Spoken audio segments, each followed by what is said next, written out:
Buying a gun is a very personal experience for you. I notice a lot of experienced gun owners tell inexperienced gun owners to buy a certain gun.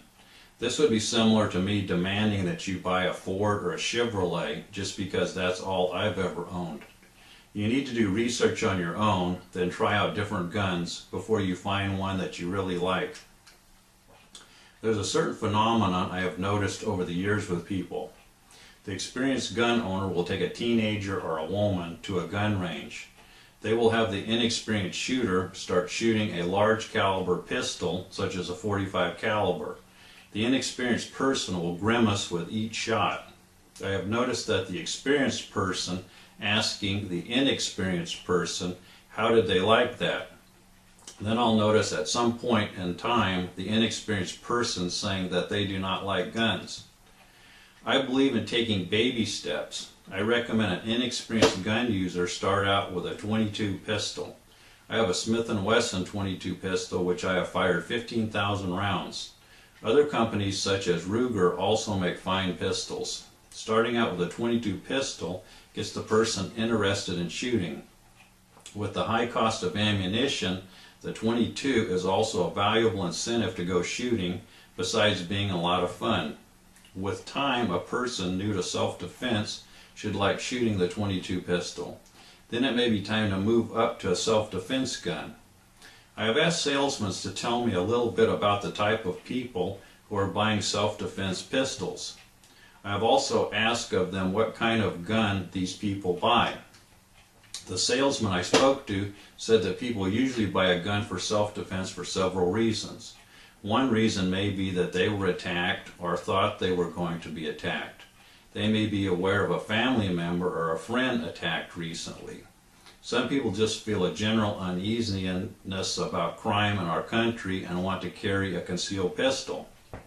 The salesman said that usually people buy very large pistols for their first concealed carry purchase. I asked, how does that work out for most people?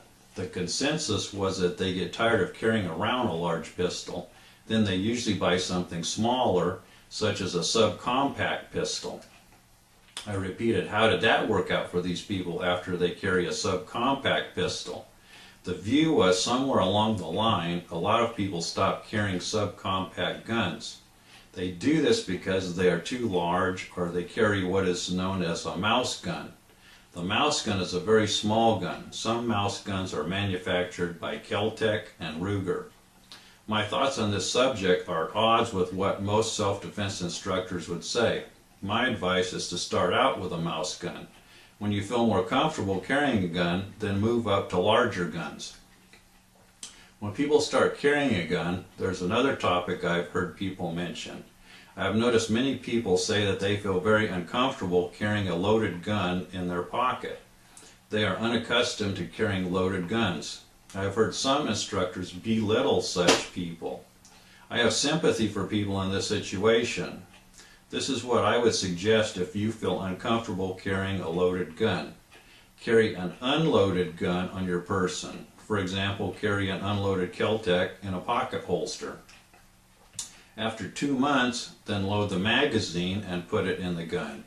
You do not have to have a round in the chamber. You do not have to be afraid of the gun firing because there's not a round in the chamber. I know some people who are carrying guns in this manner. They are not comfortable with having a round in the chamber. It is advisable to have a round in the chamber.